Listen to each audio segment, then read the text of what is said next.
Oh, you cold in here? Anyway, this week's episode is about an issue that polarises the community. It's up there with abortion and euthanasia.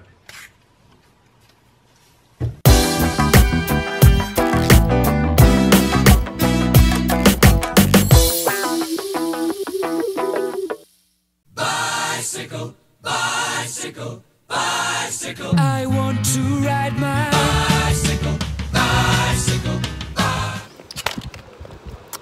Made it to Binnaburra. Next time you see me, I'll be back on the coast, showered and ready to get into the day. Today we are hiring a mobike. Mobikes, share bikes. Polarising the community, I know that. Either you love them or you hate them. We like them. So how do we find these things? So we just go, where's the nearest bike? So there's one at Cafe on Hedges.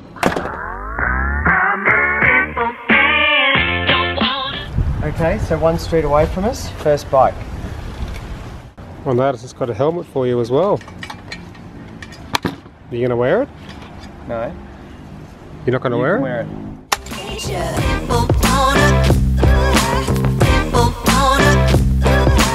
Go the bow bikes.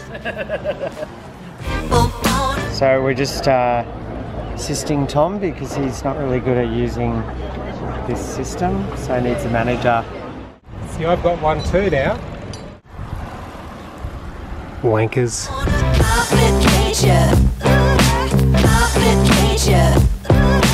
Bike sharing began here on the Gold Coast in January, but as a concept it started in the 1960s.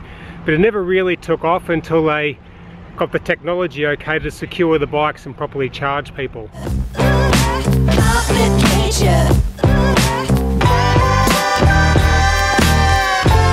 The Gold Coast Bike Share scheme now has 35,000 users. The council loves it because it costs them nothing to run it. It's all done by a private company.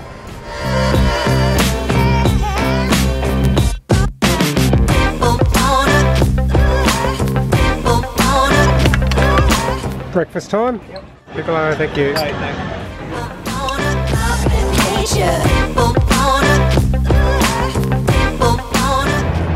The manager and I first discovered bike sharing in Paris in 2011.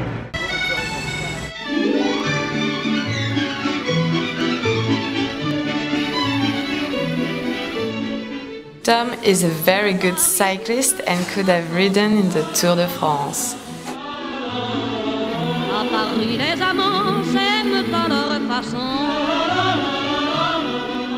Derek's cycling is, how you say, not so good. So Mobike's a Chinese company. They started in 2016 and they're now in more than 200 countries around the world. I'm a simple man, don't wanna complicate you. Speaking of China, they had what's called a bike sharing bubble when heaps of companies started operating in that country, and here's the results. The extraordinary thing is that many of these bikes are brand new, hardly used at all. Forget stock market bubbles and property bubbles, forget the .com bubble. This is one with wheels on. This is China's bike sharing bubble. He's camera shy. He is so hairy. So what's his name? Buddha. And he's a Tibetan Mastiff. Yeah. Looks like a lion. Just a big lazy dog.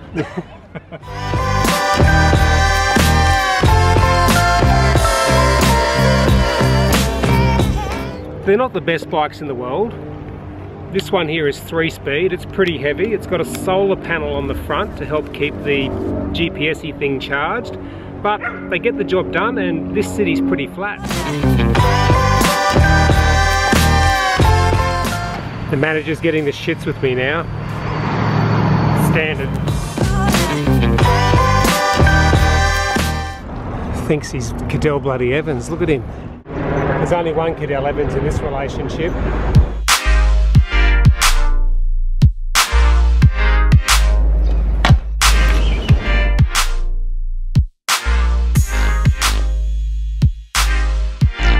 I know this looks creepy, 2 old guys hanging around in a kid's toy store, but we're actually here to buy a present for our cousin's unborn baby.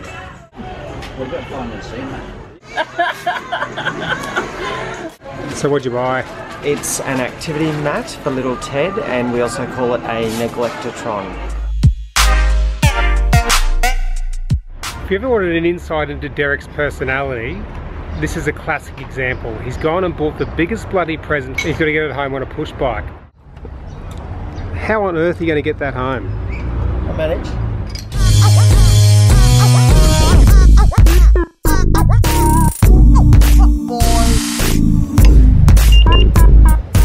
So we did 3 bike trips this morning. How much did that cost us?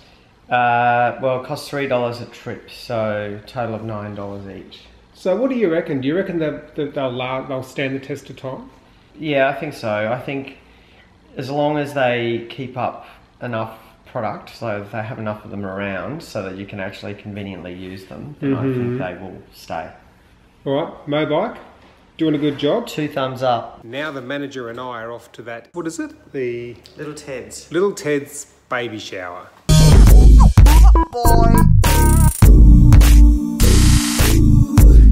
So here are the rules, Derek. We're going to go hard for a few hours at this thing, then we're going to go home.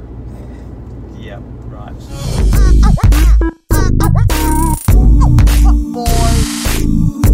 How's it, Derek?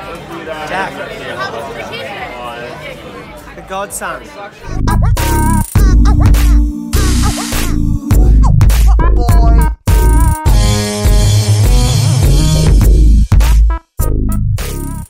It's bedtime and I can hear guns going off.